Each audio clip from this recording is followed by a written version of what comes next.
The year was 2011. Across Tehran, ordinary life moved to its familiar rhythm. Traffic, thick as honey. The call to prayer, echoing between glass and concrete. And shadows that lengthened early in the winter dusk. But behind the quiet hum of the city, another world was shaking. One by one, Iranian citizens working secretly for the CIA were vanishing. Some were arrested in silence. Others disappeared without a trace. Their families left only with whispers. He was taken. Within months, an entire American spy network had collapsed. Its digital web was burned from within. Before we uncover this catastrophic failure, let's talk about the technology that fueled it. This is Spy Tech Files, and tonight we're peeling back the layers on a true-life espionage catastrophe, the ghost agents of Iran, a crucial piece of declassified history. The story began with the U.S. intelligence community's growing obsession with Iran's nuclear program. After international inspectors were expelled, the CIA rushed to rebuild its presence. Direct infiltration, frankly, was impossible. So, Langley turned to a new approach, something straight out of a Cold War playbook, but heavily modernized. Digital dead drops. Back in the 1960 seconds, a spy would use a microdot to hide secret files in plain sight. The digital age simply replaced the paper with code. Operatives were trained to access secret messaging portals, disguised as harmless websites, a cooking forum, a car enthusiast page, a travel diary. Hidden within those pages was the CIA's invisible hand, a line of code that opened a secure channel to their handlers. This was the CIA's modern cloak and dagger. For years, the system appeared foolproof. Recruits passed information about nuclear sites and political plans. Washington believed it had eyes deep inside the Iranian establishment. But Iran was evolving faster than expected. By 2009, its cyber counterintelligence division had matured. Quietly, but powerfully. Their cybersecurity experts were tracking strange patterns. When a single message led to multiple logins from the same cafe, or the same IP block, the pattern looked innocent to most.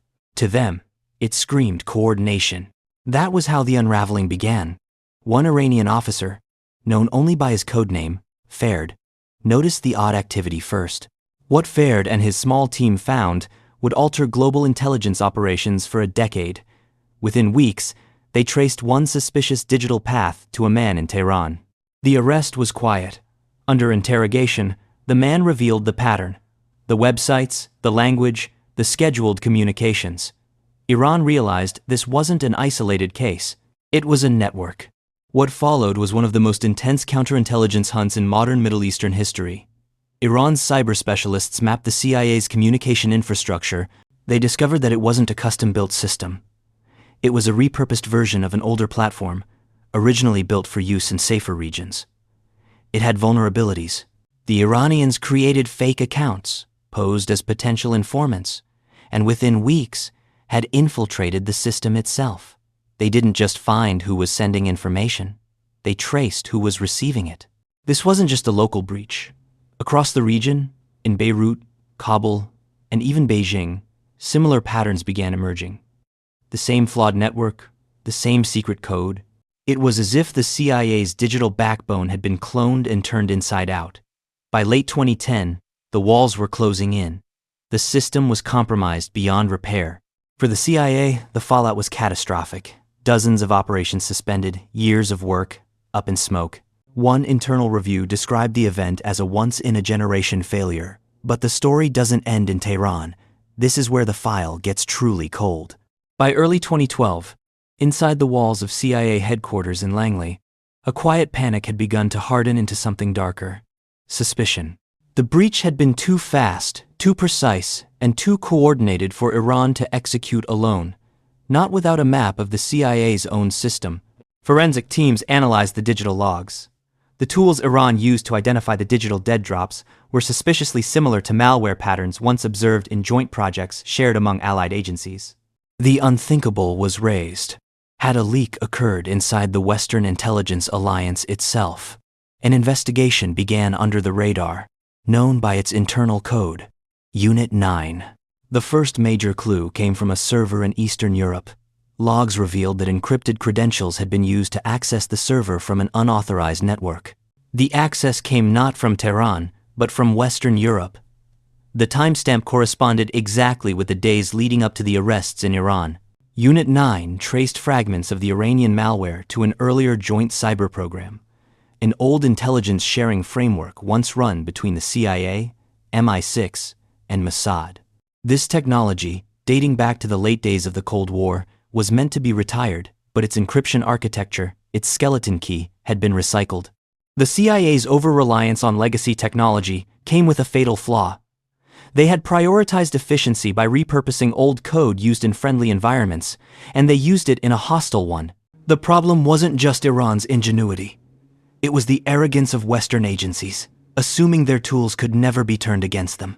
Somewhere, somehow, fragments of this outdated infrastructure were sold, leaked, or simply left accessible. The breach did not occur in Tehran. It began in our own network. This is the core tragedy of this whole declassified history.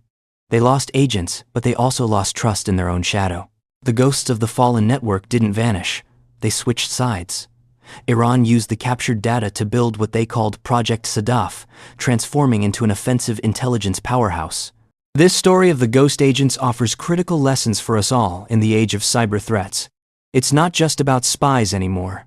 It's about cybercrime and digital age offenses. First, the danger of legacy code and unsecured supply chains. Just like the CIA reusing its flawed platform, companies and governments today often rely on old, patched systems. Cybercriminals and hostile nation-states prey on these older vulnerabilities. Iran's ultimate success came from quietly inserting backdoors into vendor systems, a classic supply chain infiltration tactic. The lesson: audit your digital foundation. Regularly sunset and replace older systems. If a tool was built for a safer region, don't assume it's secure for a hostile environment.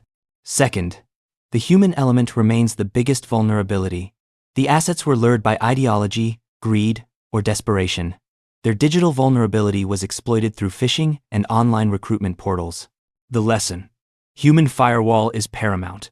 The simplest defense against digital crime, whether you're a multi-billion-dollar intelligence agency or an individual, is basic cyber hygiene. We're talking multi-factor authentication and phishing awareness training. Assume every email and every link is a potential trap. Third, the principle of digital patience. Iran didn't launch a single, flashy attack. They preferred slow, silent infiltration, monitoring financial transactions, visa applications, encrypted messages. This is the hallmark of modern advanced persistent threats. The lesson for mitigation: you must transition from a reactive defense to a proactive, assume breach mindset. You have to monitor your networks constantly, looking for the tiny, subtle anomalies, the single login from the wrong place, the odd timing that fared noticed years ago. The shadow war between Tehran and Washington never officially ended. It simply faded into a colder reality. The US lost trust. Iran gained credibility. The collapse of the CIA's Iranian network proved that the West's digital supremacy could be broken.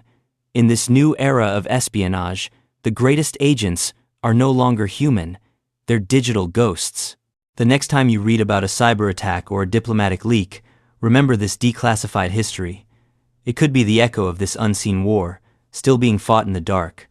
This was Spy Tech Files. If you want to explore how these invisible battles are shaping our world today, make sure you're subscribed, because the next operation will take us deeper into the intelligence wars no one admits are happening.